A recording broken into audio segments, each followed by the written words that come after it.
Vamos lá, daqui a pouquinho já vamos dar início, né, Vitória? Isso mesmo.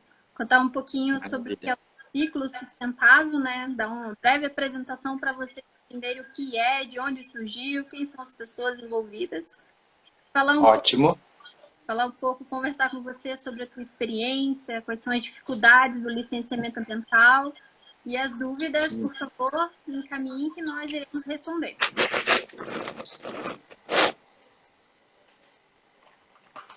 maravilha.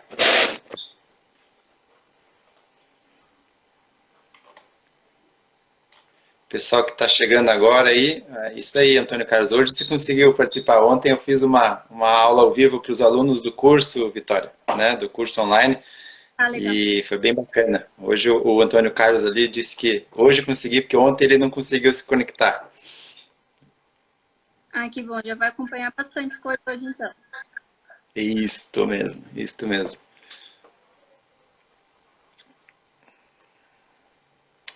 Pessoal que está entrando agora aí, só para contextualizar, né, a gente vai fazer um bate-papo sobre licenciamento ambiental, sobre diversos assuntos, né, inerentes a esse importante tema aí na área ambiental, principalmente dificuldades, né, dicas, né, como que está a situação hoje, para onde que estamos caminhando, enfim, várias informações aí que podem ser úteis, né, para todos que atuam na área ambiental aí, né? E essa parceria aí do projeto Formação Ambiental com o Ciclo Sustentável, né, que são duas empresas, a Vitória já vai dar uma contextualizada e explicar certinho da onde surgiu a ideia de fazer o Ciclo Sustentável. Exato.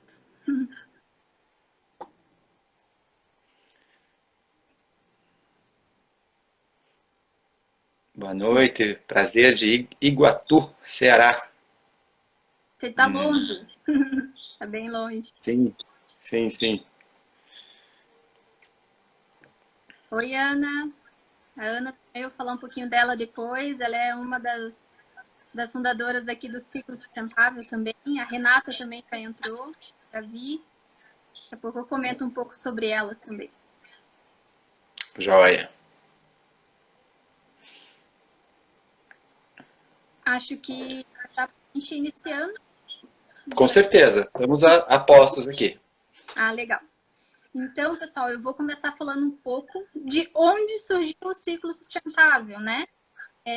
Qual é o conceito, o que é. Então, o ciclo sustentável surgiu através de uma conversa entre eu, a Renata e a Ana Paula, dela agora, que elas estão nos prestigiando aqui, sobre a falta de experiência prática nas graduações, né?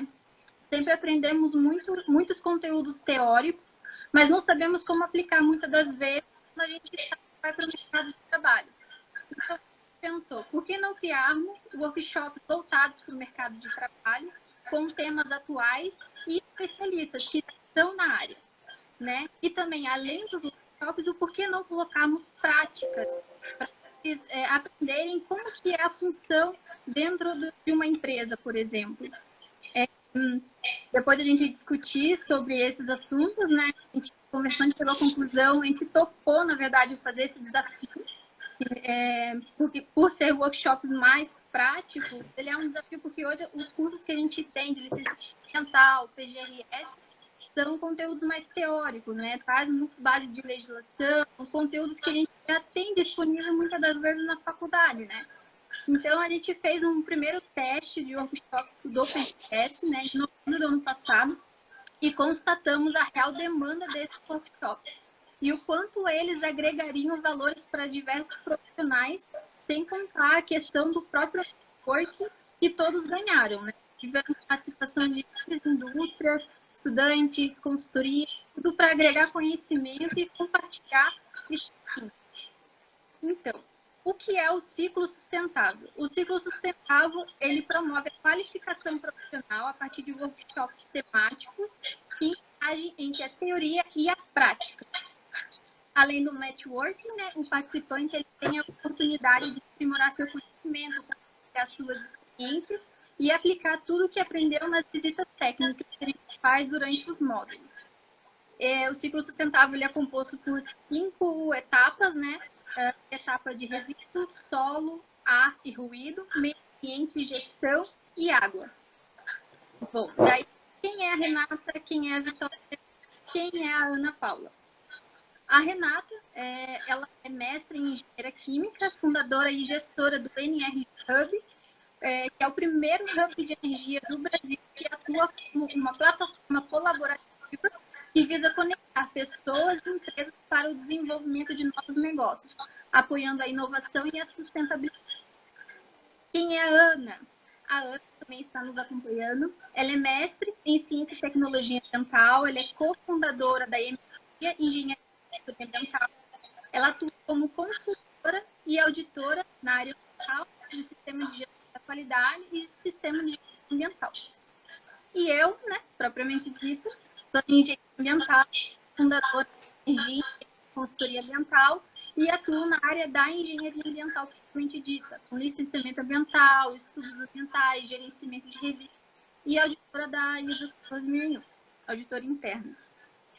Bom, aí agora, essa live é justamente para a gente conectar os participantes aos especialistas que estarão ministrando os workshops, né? Você é o nosso convidado para o workshop de licenciamento ambiental e a gente te trouxe para justamente fazer um bate-papo sobre licenciamento ambiental. Fique à vontade para você se apresentar. Bom, boa noite, pessoal. Obrigado, Vitória, pelo convite, né, para a gente falar de um importante tema aí na área ambiental. Eu sou Joaquim Grafineto, eu sou engenheiro florestal, tenho mestrado na área de ecologia florestal e trabalho há 10 anos, mais ou menos, na linha de frente aí do licenciamento ambiental mesmo, né? Trabalho numa grande empresa do setor elétrico, que é a Copel, que é a empresa de energia aqui do estado do Paraná, e estou acostumado, assim, né, já desde então, com os empreendimentos aí de grande porte, sabe? Então, assim, usinas hidrelétricas, linhas de transmissão, usinas eólicas, né, principalmente esses empreendimentos aí que, de fato, causam aí um significativo impacto ambiental, né? E, paralelamente a isso, né, esse é meu trabalho, né, no dia a dia, eu também criei um projeto chamado Formação Ambiental, onde eu faço isso, vamos dizer assim, mais no período, né, à noite, assim, onde eu tenho um pouquinho mais de tempo, é um projeto pessoal, e eu me dedico, então, a formar e a capacitar os profissionais da área ambiental, sobretudo na perspectiva de quem quer trabalhar com licenciamento ambiental, porque de fato assim é uma área que abrange muitos temas, né, e muitas possibilidades e oportunidades. E então eu vi assim, depois de viver uma experiência grande lá na Amazônia, né, implantando o empreendimento de uma usina hidrelétrica, a demanda, né, a real necessidade que o mercado tem por bons profissionais atuando nessa área.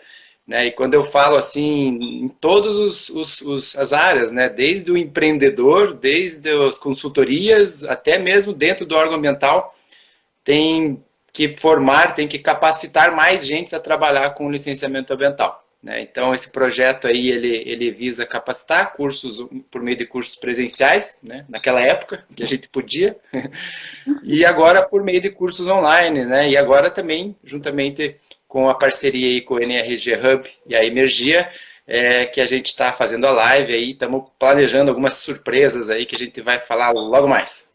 Legal. E, Joaquim, qual a importância do licenciamento ambiental, no seu ponto de vista? Bom, essa é a pergunta bem importante, assim, eu gosto até de a gente falar um pouquinho disso, porque talvez não muita gente saiba, assim, mas o licenciamento ambiental nada mais é, Vitória, do que o principal instrumento da Política Nacional do Meio Ambiente. Quer dizer, hoje nós todos que atuamos na área ambiental temos uma lei, né, que é a Política Nacional do Meio Ambiente, a Lei 6938 de 81, que ela justamente abrange todos os aspectos necessários para que o país possa crescer de certa forma, com desenvolvimento sustentável, e ali ela dá as regras, dá as diretrizes, dá instrumentos, né? Então tem N formas de se fazer isso, um desses instrumentos é o licenciamento ambiental, e ele tão importante porque ele faz com que tanto a sociedade como todo, mas sim, os empreendimentos tenham que se adequar a uma realidade de proteção ambiental, de conservação dos recursos, né?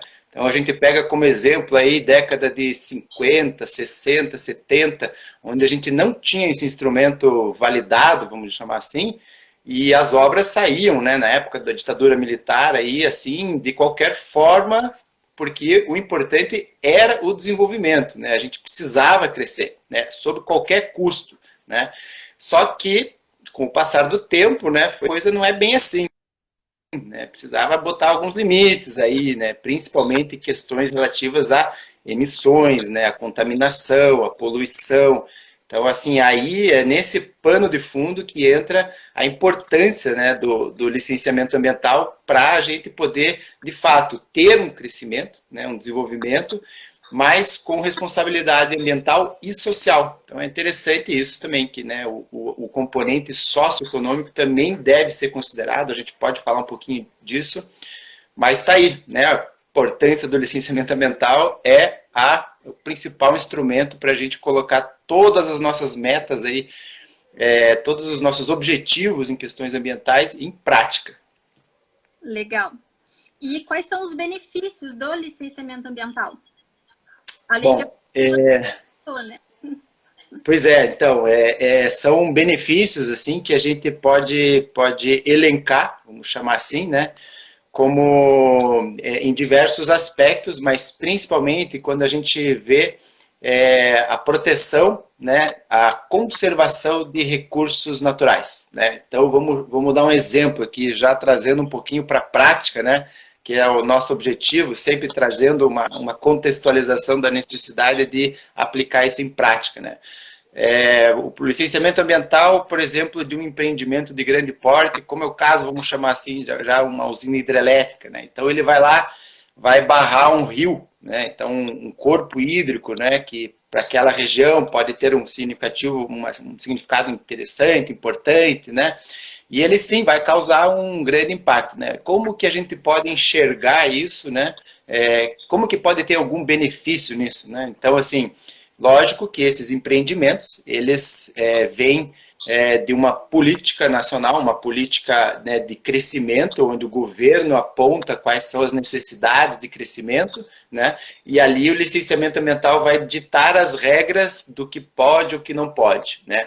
Ele vai basicamente orientar o empreendedor a dizer o que tem de impacto, né, o que tem de impacto que dá para diminuir, o que tem de impacto que não dá para não ter, que vai ter que ser compensado, né?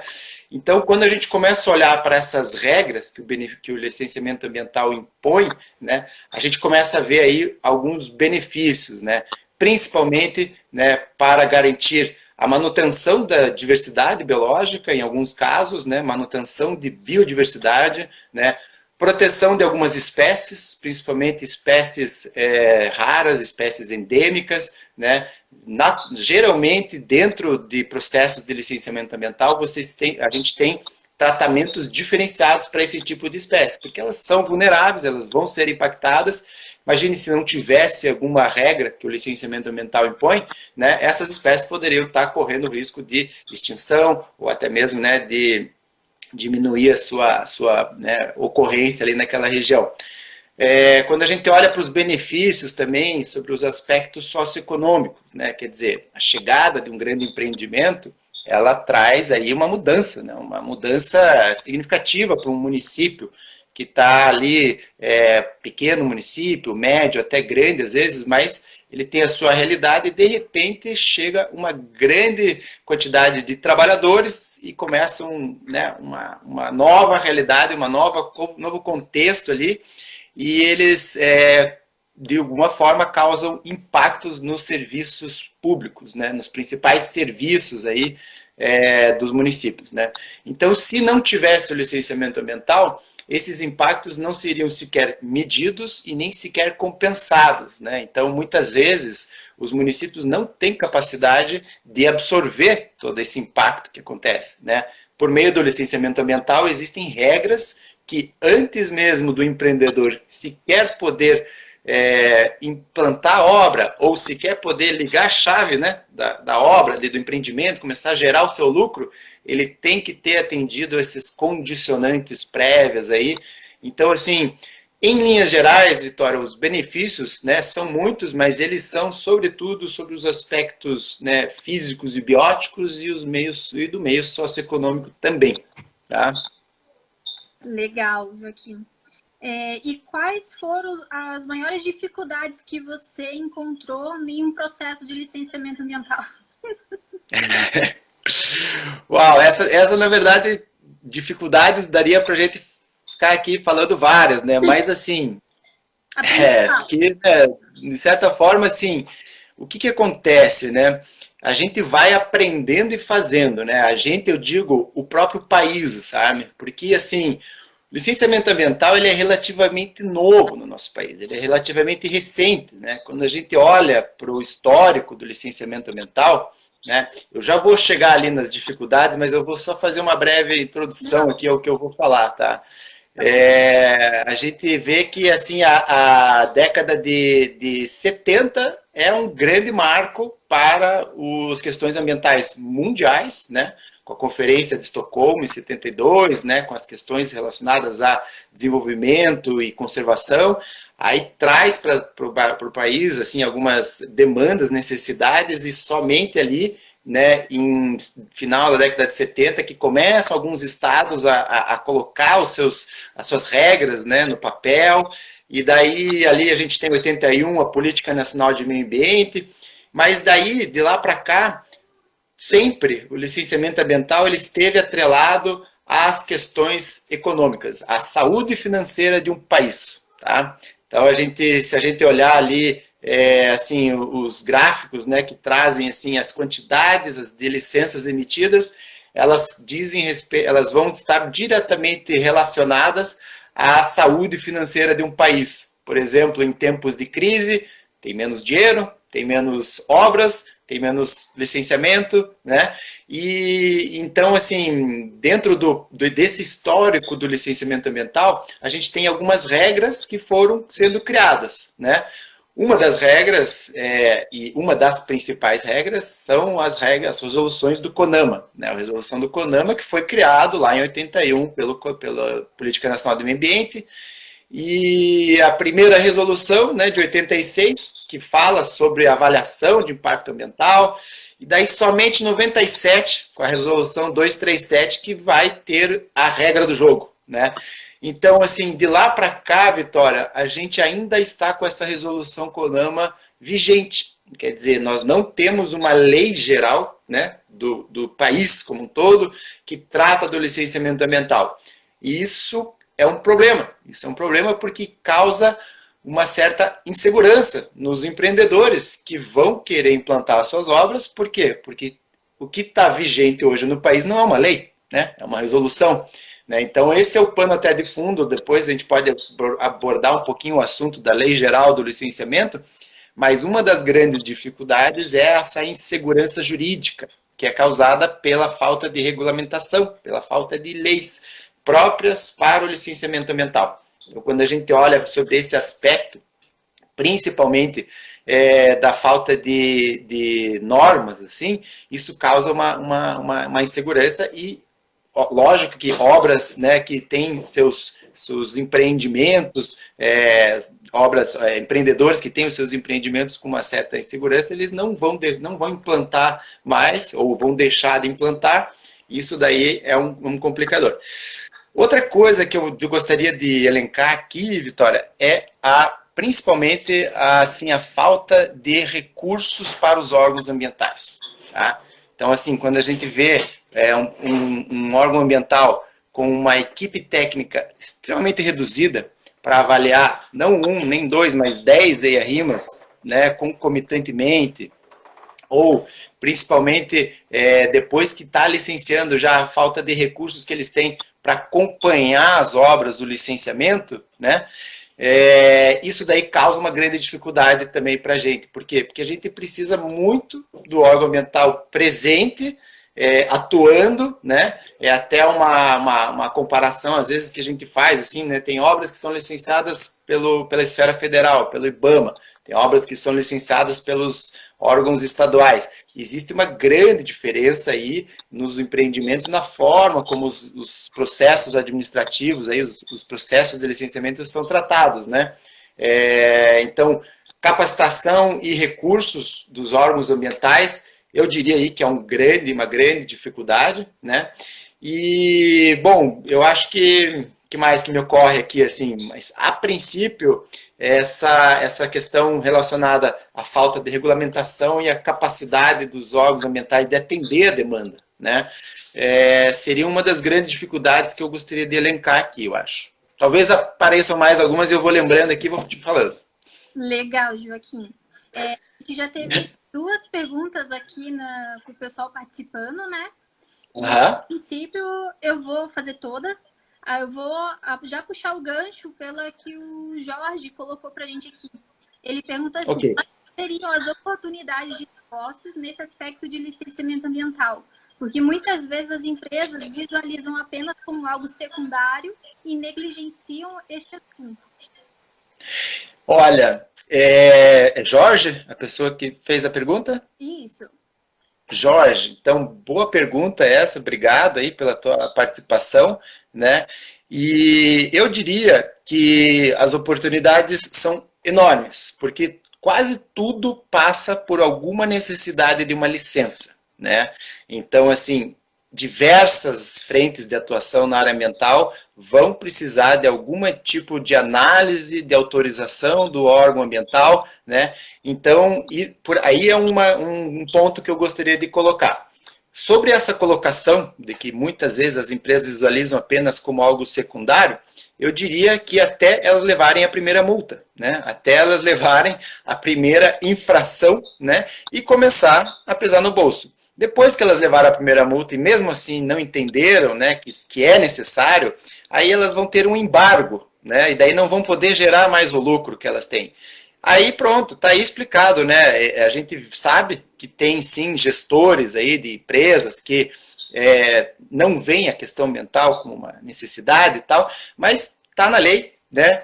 Não tem o que falar, né? Existe um risco enorme de você operar um empreendimento ou construir um empreendimento se ele não está licenciado e basta ele sentir no bolso, né? Ou até mesmo se ele tiver algum tipo de interdição por algum processo, um Ministério Público que entre, que faça algum questionamento e que, né, paralise a atividade, ele vai sentir também o quanto que ele vai gastar com os seus assessores jurídicos para poder responder a esse embargo, a essa paralisação, né? Então, assim, hoje a gente está muito bem amparado, assim, lógico que tem muito para melhorar, mas de fato a gente vê que empreendimentos, empreendedores, assim, já estão mais ligados, vamos chamar assim, né? Com essa questão relacionadas à legislação, de que não tem como fugir, né? Então, assim, eu sempre falo isso, né? Nós que estamos na área ambiental precisamos nos embasar juridicamente, às vezes.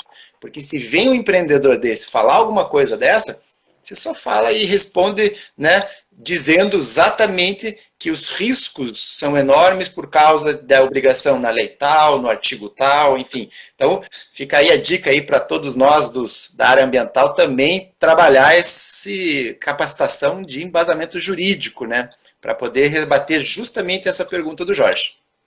Não, Joaquim, só complementando também, a falta de licenciamento ambiental, caso a empresa seja autuada, ela entra como um crime, um processo criminal. Então, ela pode Bem lembrado. Né, ela pode ser presa sem passivo de... Pode falar. Vou fazer uma complementação, porque você falou bem isso, né? Então, qualquer tipo de infração, né? Um tipo de impacto assim que cause que seja por uma negligência, você tem 3 esferas onde podem ocorrer processos, né? Então, a primeira é na esfera administrativa, quer dizer, no órgão ambiental. Quer dizer, o órgão ambiental pode imputar uma multa, né? Pode também causar uma paralisação ou até mesmo um embargo ou até mesmo cancelamento, tá? Então, essa é a esfera administrativa. Aí tem a esfera civil, né, onde você pode ser o Ministério Público ali, pode entrar com, né, um processo, uma questão que você vai responder na esfera civil, né, e tem ainda a penal, né, criminal. Você pode responder com o teu CPF por crime, né, contra, no caso, o meio ambiente, e justamente também pagar multa. Então, são três as possíveis possibilidades aí de infrações, né, na esfera administrativa, civil e criminal. Isso mesmo. A gente teve outra pergunta agora da Lê Centelha, eu acabei que eu não consigo identificar o nome dela, né? Ela perguntou, além dos impactos negativos das obras de infraestrutura, existem também impactos positivos? Bem lembrado, bem lembrado. E se eu não me engano, esse é o perfil do Lex Centelha, é um colega Leandro aí, muito bem colocado, Leandro, porque quando a gente fala de licenciamento ambiental, de, né, impactos ambientais, realmente é muito comum a gente atribuir aos impactos negativos, né, ao impacto ambiental. E, de fato, nós temos, sim, o processo de licenciamento ambiental tem essa prerrogativa também, que é de levantar e demonstrar quais são os impactos positivos, né? Então, na maior parte dos casos, né, a gente tem assim impactos do tipo um aquecimento da economia, né? Isso deve ser levado em consideração, quer dizer, um município que estava lá com a sua economia, né, mais ou menos pequeno, assim, com a chegada do empreendimento, ele recebe valores, né, financeiros compensatórios, né, e também, de certa forma, trazendo muitos trabalhadores, vamos chamar assim, para a região, aquecendo a economia ali, trazendo, né, mais uma dinâmica ali para as questões econômicas do município. Em alguns casos, né, você tem assim medidas que acabam também potencializando, por exemplo, programas de monitoramento que se fazem, né, e implantação de fomento ao turismo, né. Então, pegar um exemplo aí de um empreendimento que a gente trabalhou lá na Amazônia, né, então os municípios pequenos, assim, de 30 mil, 15 mil, 10 mil habitantes, né, e um deles que tinha plano diretor só, pela lei, né? Então, assim, os outros não tinham obrigação de ter e não tinham. Só que com a chegada do empreendimento, o processo de licenciamento ambiental obriga o empreendedor a elaborar e implantar o plano diretor de municípios de qualquer tamanho, dos municípios afetados. E plano diretor é um instrumento fantástico para um gestor municipal, né, que precisa ter noção de como que está o município, para onde que ele vai crescer, né? Então um município pequeno nunca teria, acho que nem a mentalidade, nem sequer talvez os recursos financeiros para custear um projeto desse, né? Então veio aí, né, um benefício, né, que o município trouxe, né? Turismo também, né? Muitas vezes, com a chegada do empreendimento, dependendo, é lógico, do empreendimento, pode trazer alguns atributos ali, a região, que podem trazer uma beleza cênica, né? Que podem melhorar, como é o caso de reservatórios, né? Em alguns casos, a lâmina da água, o espelho da água passa a ser de utilidade pública ali, com diversos usos públicos, né? Então, existem outros benefícios, benefícios mesmo, existem impactos positivos que o licenciamento ambiental acaba trazendo também com a chegada de obras. Legal. A Silvia está perguntando se ONGs e cooperativas precisam de licenciamento ambiental. Bom, ONGs e cooperativas. Na verdade, Silvia, a pergunta ela deveria ser um pouquinho mais detalhada, porque a gente precisaria saber que tipo de atividade que elas executam. Tá? Assim, para a existência de uma ONG, não necessariamente, né? Qualquer da sociedade civil aí, né, organização não governamental, né, uma ONG, né, elas podem criar, né, as suas ONGs, tal, mas dependendo da atividade que ela vai executar, pode ser que ela precise, talvez, né, ter um processo de licenciamento ambiental. Então, não é assim a figura dela como pessoa jurídica, e sim qual é a atividade que ela vai exercer. Tá? Essa aqui é a pergunta principal, eu acho, antes de fazer isso. E ela respondeu que resíduos sólidos. Resíduos sólidos, muito bem. Então, daí teria que entender um pouquinho melhor para saber em que fase, em que parte do processo que ela está responsável. Se ela é uma ONG que vai ajudar, por exemplo, os catadores ali a fazer uma destinação dos resíduos, né? Não sei, estou começando aqui a dar algumas ideias para possíveis respostas para ela, assim, né? Então, de fato, daí para fazer uma destinação, talvez até a Vitória pode falar melhor aí sobre resíduos, né? Quais são as obrigações que devem ter para você poder destinar um resíduo, né? Mas uma coisa é fato, né? Ninguém pode, como pessoa jurídica, eu digo, né? Pode fazer uma destinação de qualquer forma de resíduos sólidos. Então, sim, talvez essa ONG pode ajudar essa associação de catadores a se adequar, né? A entrar, a ter o processo de licenciamento ambiental para ter a destinação correta desses resíduos. Isso, depende muito da atividade que a ONG vai fazer. Ela definindo a atividade dela, a gente verifica se tem ou não a necessidade de licenciamento ambiental. E é isso que, na verdade, é avaliado, né? Para se verificar o possível ter ou não. Isso, exatamente, exatamente. Bom, e é interessante também, assim, que às vezes as pessoas não sabem mesmo, né? Elas não sabem se precisam. Tá? E é comum isso, né? E assim, não tem problema. O problema é fazer e continuar fazendo. Agora, se você tem dúvida se precisa ou não precisa, a primeira coisa que você tem que fazer é pergunte ao órgão ambiental. Né? Faça uma pergunta, faça um questionamento, vá no órgão, ligue, manda um e-mail, manda uma carta, manda qualquer coisa, mas faça o questionamento, contextualize a tua situação. Nós somos uma ONG que fazemos tal atividade, tal. Para esta atividade, eu precisaria ter algum tipo de licença? É isso que a gente tem que fazer, a gente tem que tirar a dúvida mesmo, ir no órgão, o órgão ele está lá para isso, para atender a sociedade justamente no esclarecimento das questões relacionadas a tudo que pode causar algum tipo de impacto, né? Exatamente. Teve o Antônio Carlos também, que ele perguntou, por não ter um licenciamento ambiental atualizado, como foi dito, é motivo para tanto sofrimento nas reservas indígenas?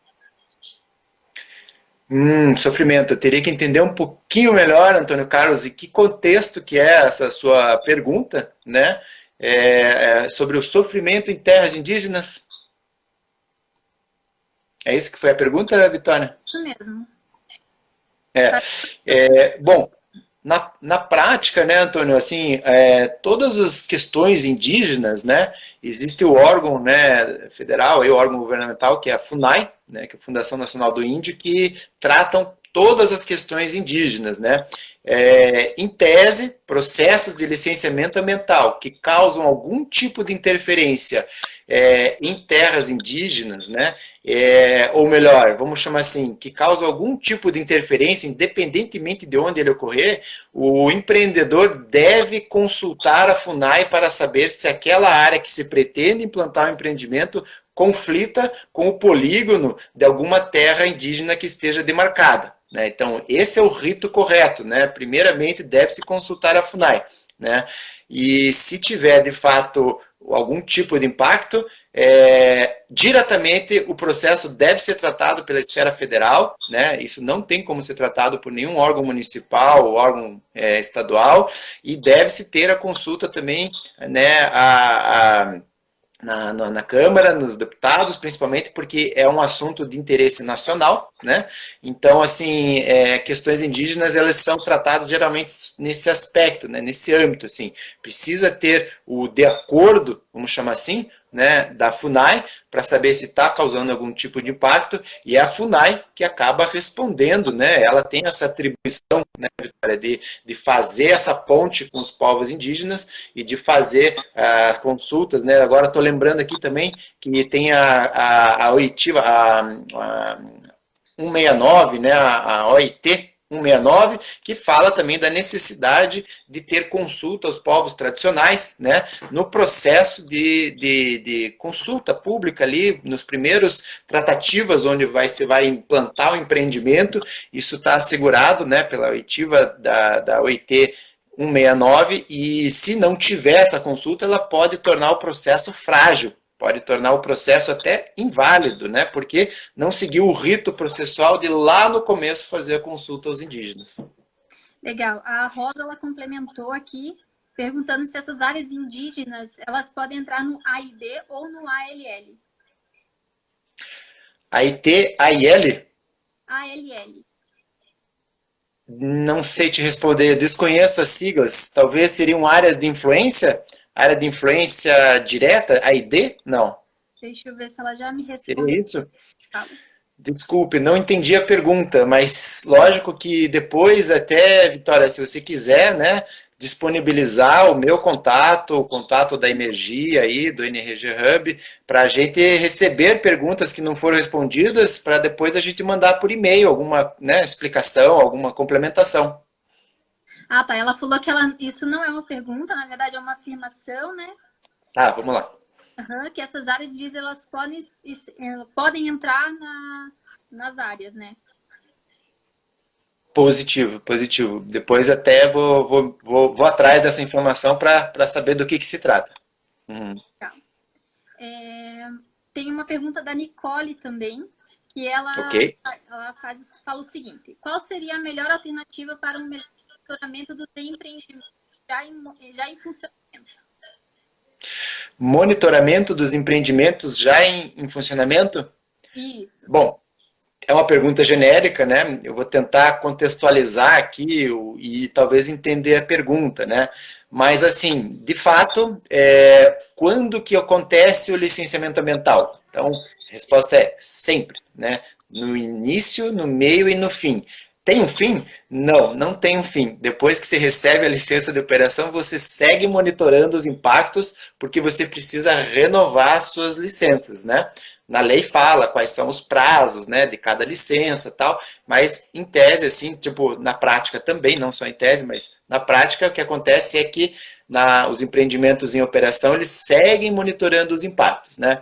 Então, dependendo do porte do empreendimento, dependendo do tipo de impacto que deve ser monitorado, né, a melhor estratégia para o empreendedor é contratar empresas especializadas, empresas de consultoria que façam isso, né, porque muitas vezes são informações técnicas, né, específicas, né, um monitoramento da qualidade da água, um monitoramento climatológico, monitoramento de processos erosivos. É difícil, às vezes, você ter empresas que abarquem todos os componentes, né? Existem, mas é interessante você ter esse mapeamento de quais são as empresas que executam quais atividades e fazer os seus contratos no tempo que dura o tempo de vigência da tua licença, né? Então, isso é uma coisa interessante. Ah, minha licença de operação vai durar 5 anos. Então, você já pega e já fecha um contrato de 5 anos com essa empresa e já, né, com um produto final que é o relatório que vai servir de base para a renovação da próxima licença.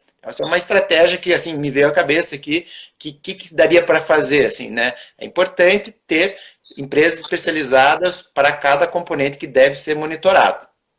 Não sei se eu respondi a pergunta. Isso, deixa eu até complementar um pouco também, Joaquim. É que Sim, por favor. A melhor alternativa. Na verdade, não existe uma melhor alternativa, sim acompanhamento do prazo do monitoramento. Por exemplo, emissões atmosféricas, qualidade do ar. Alguns monitoramentos devem ser feitos trimestrais, semestrais, anuais, análise de ruído. Então, há uma afinidade de condicionantes que devem ser monitorados conforme solicitação do IAP, né? Agora o IAP. E a empresa tem que estar ciente de tudo que tem que atender.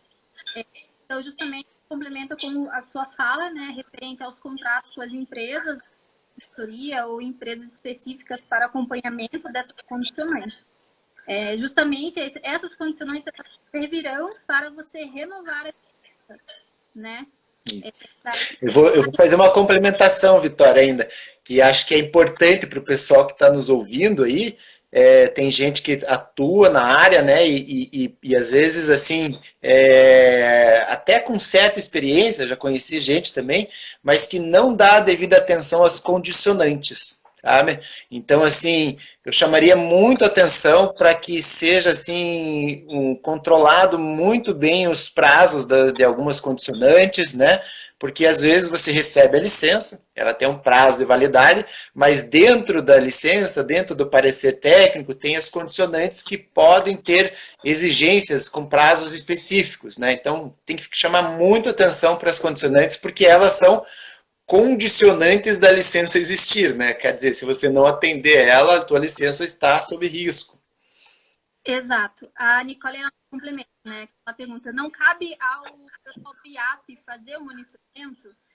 E ela depois faz mais uma pergunta em cima, que é como que o IAP sabe se o monitoramento está sendo feito corretamente?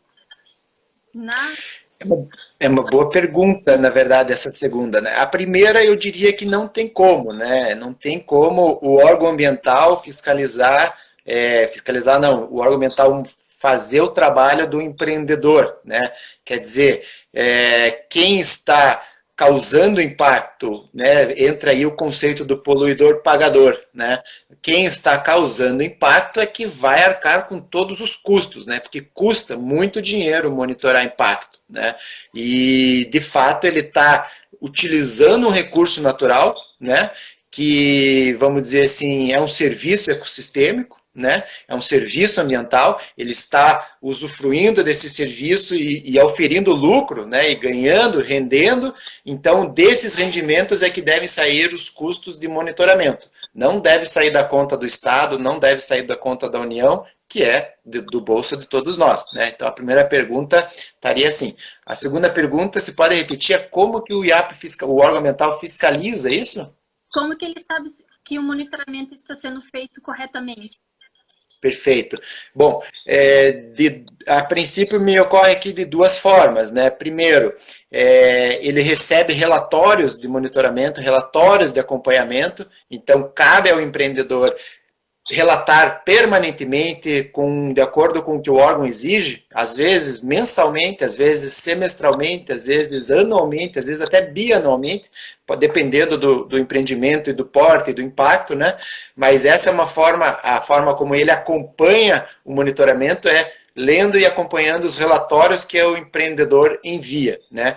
E a outra forma é por meio de vistorias técnicas, quer dizer, ele de tempos em tempos, ele sai a campo, ele sai do escritório e vai ao local do empreendimento para fazer uma inspeção e ver se de fato aquelas informações prestadas estão corretas, coerentes, se não tem algo a mais acontecendo que não está sendo relatado, né? Então o órgão ambiental ele utiliza dessas duas formas, né? Relatórios que o empreendedor envia e inspeções ambientais, né? Fiscalizações, né? à obra.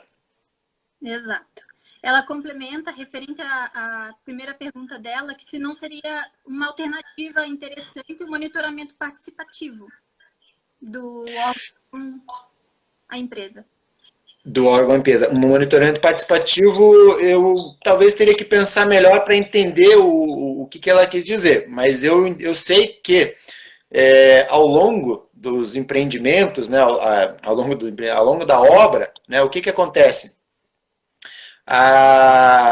O órgão ambiental fiscaliza ao longo da implantação, né? E de fato você está ali, acaba fazendo junto com ele. Você, né, na maioria dos casos, você é uma auditoria, você acaba acompanhando ali.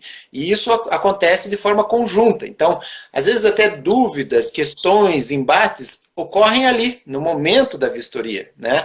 E isso, vamos chamar assim, é uma das atribuições do licenciamento ambiental, que ele não é um processo fechado, ele não é um processo estanque, onde né, o órgão ambiental exigiu uma coisa e o empreendedor é obrigado a fazer daquela forma. Se ao longo do processo o empreendedor e o órgão ambiental encontrarem um consenso, sim, para executar uma atividade que vai mitigar ou compensar da melhor forma, igual ou melhor, mas que seja com um custo menor, né? Isso é possível de acontecer. Então, de fato, já ocorre esse movimento, vamos chamar assim, participativo, onde empreendedor e órgão ambiental acabam por discutir tecnicamente as melhores alternativas, né?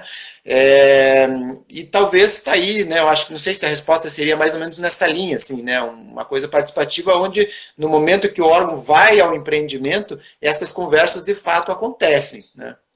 Sim, ela até complementou aqui da própria vizinhança, né? Para ajudar a fiscalização do IAP.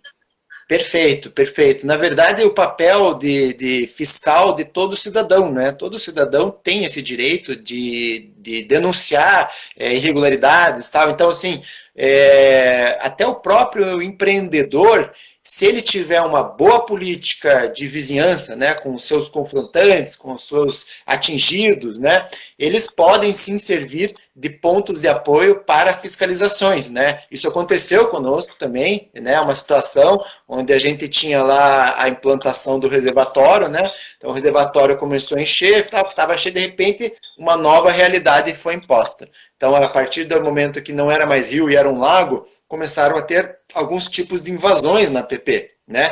E quem nos avisava por primeiro era o próprio morador da área que em tese foi invadida, porque eram pessoas que vinham pelo rio, pela água, pelo lago, né? Faziam seus barracos, causavam pequenos desmates ali, né? E quem ia pagar se alguém denunciasse seria o empreendedor porque estava na área da APP e até mesmo o proprietário porque poderia ter atingido alguma área confrontante. Então, nesse caso, de fato, os vizinhos tem que também ter essa parceria para ser um fiscal do empreendimento, porque quem vai pagar pelo custo, se não for denunciado como uma boletim de ocorrência, que foi um delito causado por um terceiro, né, o órgão ambiental ele não vai perguntar, ele vai falar, o problema foi aqui, quem é o dono dessa área? Você que vai pagar, né? Então é interessante sim essa parceria dos vizinhos aí para, né, monitorar aí as atividades, os impactos, de fato. Exato. A Ana também, ela complementou aqui falando que atualmente os órgãos ambientais de vários estados também estão utilizando como ferramenta para controlar a qualidade dos monitoramentos as certidões de consultorias e laboratórios, né? Como o ISO 17025 para laboratórios, né? ISO 9001, 14001, que garante a qualidade dos serviços ambientais também das empresas. Perfeito, bem colocado. Uhum. Temos uma outra pergunta também da Rosa ainda. Qual o tipo de licença necessário para abrir um poço artesiano? Olha, na verdade, tem poço artesiano, não é poço semi-artesiano, né? Poço artesiano, ele vai ter uma questão que ele vai utilizar o recurso hídrico, né?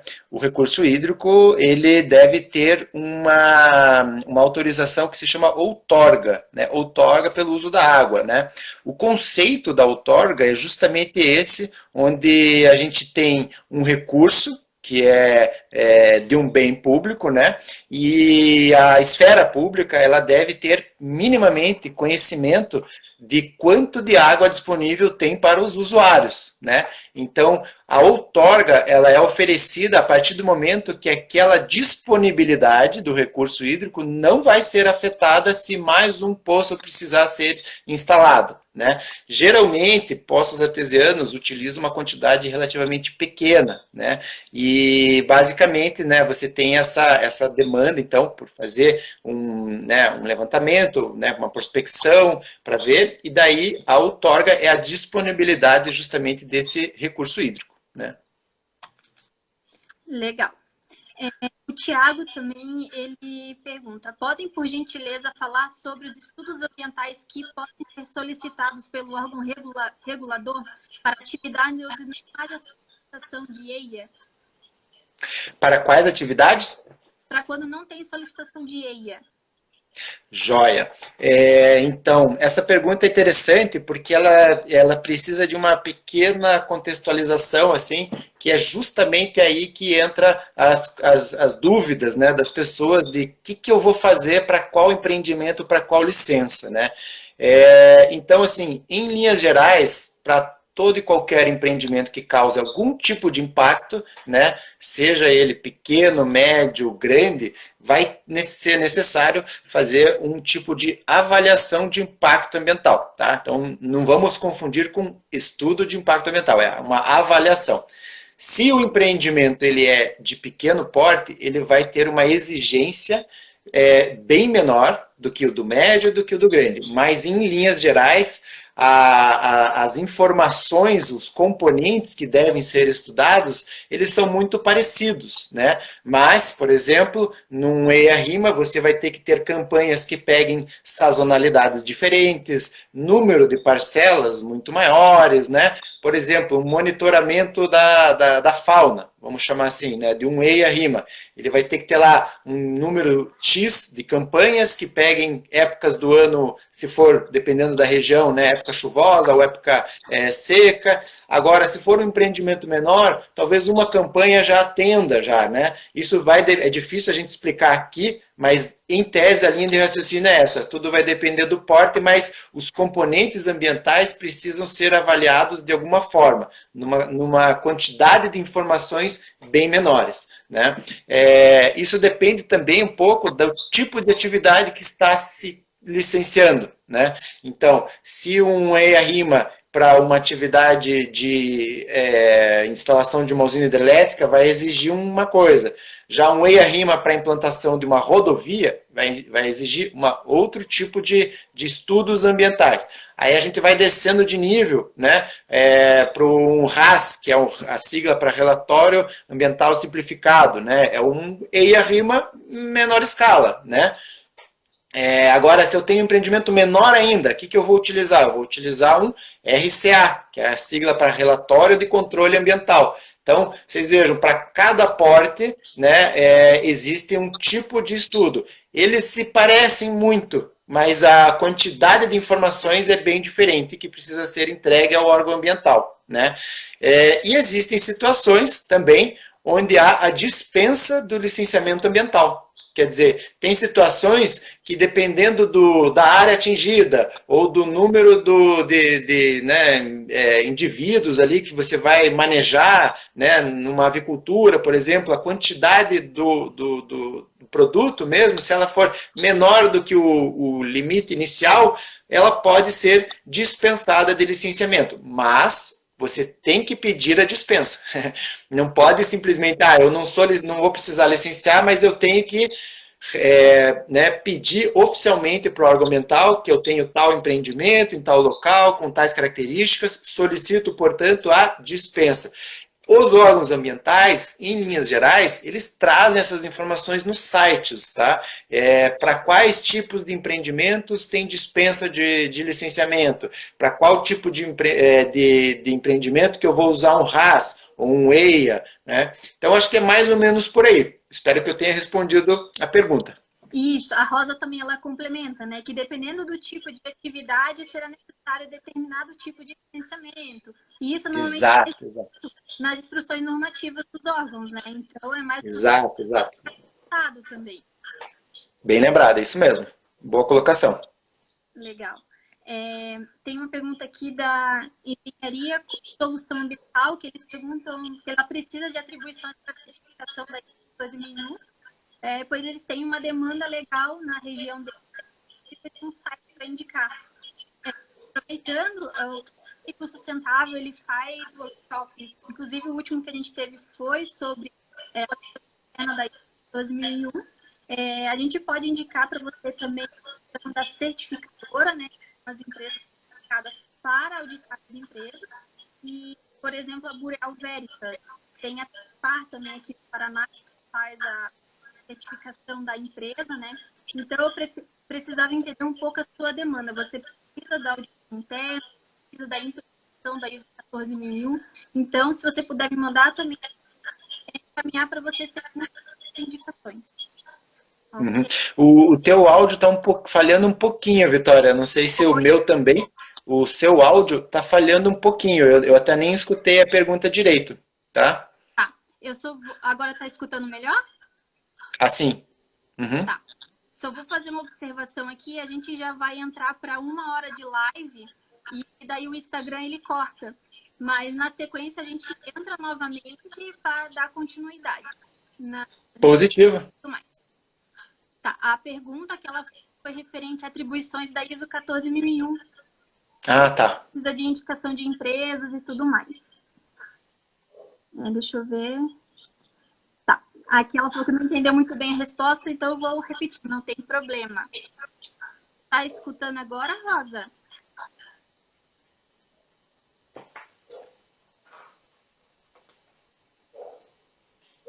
Tá melhor o áudio?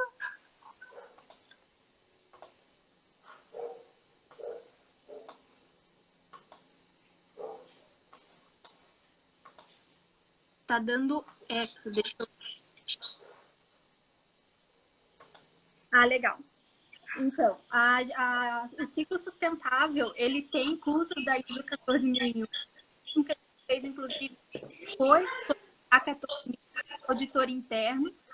Fizemos práticas, foi bem legal, as pessoas saíram realmente para explicar o que é auditor interno. E a questão da certificação, os órgãos certificadores que vão até a sua empresa e fazem a certificação da 14001. Então, eu preciso entender o que você quer.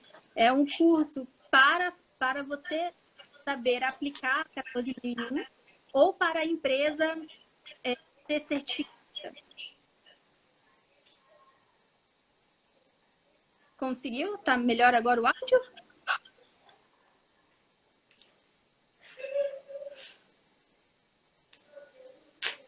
Tá aqui.